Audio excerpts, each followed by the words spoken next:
Thank you for tuning in. This is Ken Lake with MAC's Technical Market Comments for Friday, May 5th.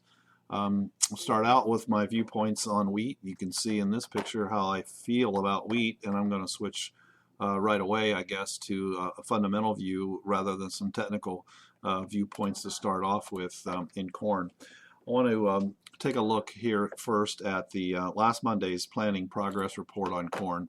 Notice that we had 34% of the corn crop planted last Monday versus 17% the week before. The point here is that we can plant, of course, a lot of corn in 1 week here. My anticipation is that we're going to be about 50% planted when we come to the May 8th report at 4 p.m. On May 8th. We should be at that 50% benchmark, and there's a lot of things that happen once we get 50% of this corn crop planted. The market will tend to start turning a little more bearish once they know half of it's planted.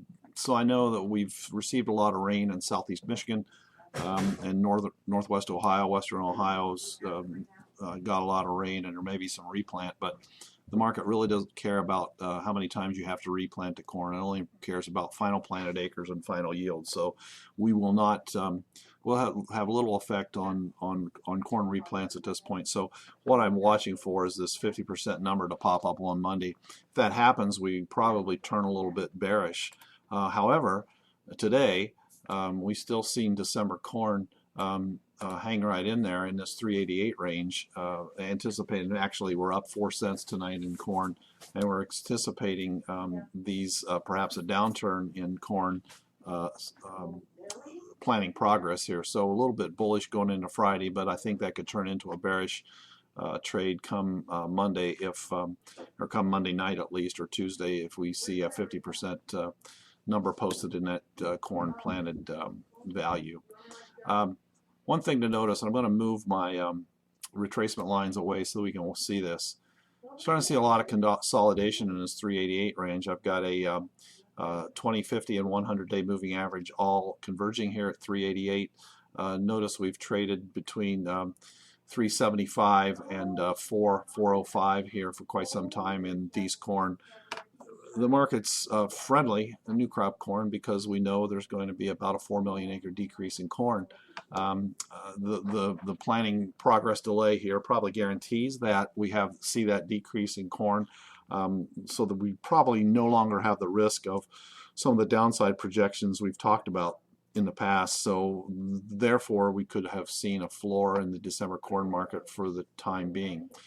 We do see one bearish cross here with a 50-day moving average moving below some of the shorter term moving averages here, so that's a little bit of a bearish signal. And as I said, we get into a 50% planted progress come next week or the week after, then these corn starts to tend to be a little more bearish. And when I lay my retracement values back onto the chart, measuring from 375 to $4, you know, we're right here in the middle. And even if I expand to the old contract high and old contract low, still comes up with 388 being right in the middle, with this upside targets being around $4. So at this point, I'm having a hard time figuring out why we can break high. Excuse me, we can break higher from here. And the one reason that we may be able to do that is that on Monday, if we do not post a 50% planted value in corn planting progress, then maybe we'll see a little more bullishness into Monday. Therefore, catch up on some D's corn sales here. If you haven't got enough sold, there's no reason why you shouldn't lay some hedges in here, and with targets then in this $4 range for additional sales.